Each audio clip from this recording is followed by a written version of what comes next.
আসসালামু আলাইকুম সবাইকে। আজকে আমি বানাতে চলেছি লেবুর পিনিক। জন্য আমি একটা গোটা বড় লেবু নিয়েছি। এবার লেবুটাকে কেটে আনি। লেবুর পিনিকটা করতে যা যা লাগছে সেটা একটু দেখে নাও।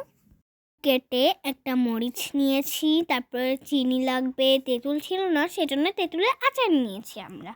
তারপরে লবণ, তারপরে শুকনো মরিচের গুঁড়া, কেমন যে হবে ঝাল ঝাল। এবার চলো লেবুর পিনিকটা বানানো যাক। ফার্স্টেই আমি কাঁচা মরিচটাকে আগে কেটে নিচ্ছি, কুচি কুচি করে কেটে নিয়েছি। আর যতটুকু ঝাল প্রয়োজন সে ততটুকু নিবে। এখন আগে আমি এইটাকে মিশিয়ে নিই। তারপরে আমি দিচ্ছি মরিচের গুঁড়া, অনেক ঝাল হবে। তারপরে দিলাম লবণ, তারপরে তেঁতুলের আচার, তারপরে দিচ্ছি চিনি। আমার তো এখনই দেখে খেতে ইচ্ছা করছে।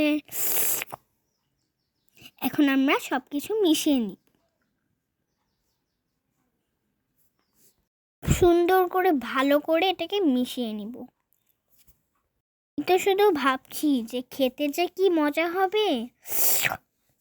এরই মাঝে আম্মু একটা ট্রাই করেছে, আর আম্মুর রিয়েকশনটা যা ছিল না সেটা দেখে তো আমারও ভয় লাগছিল যে আমার কি হবে।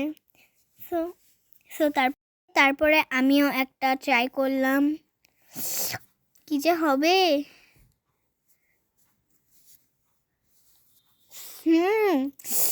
খেতে যে কি ইয়াম্মি ছিল, টক টক সব কিছু মিশিয়ে, টক মিষ্টি কিছু মিশিয়ে। ও হ্যাঁ, তোমরা কিন্তু আমাকে খেয়ে এটা ট্রাই করে কিন্তু আমাকে তোমরা জানাবে কিন্তু।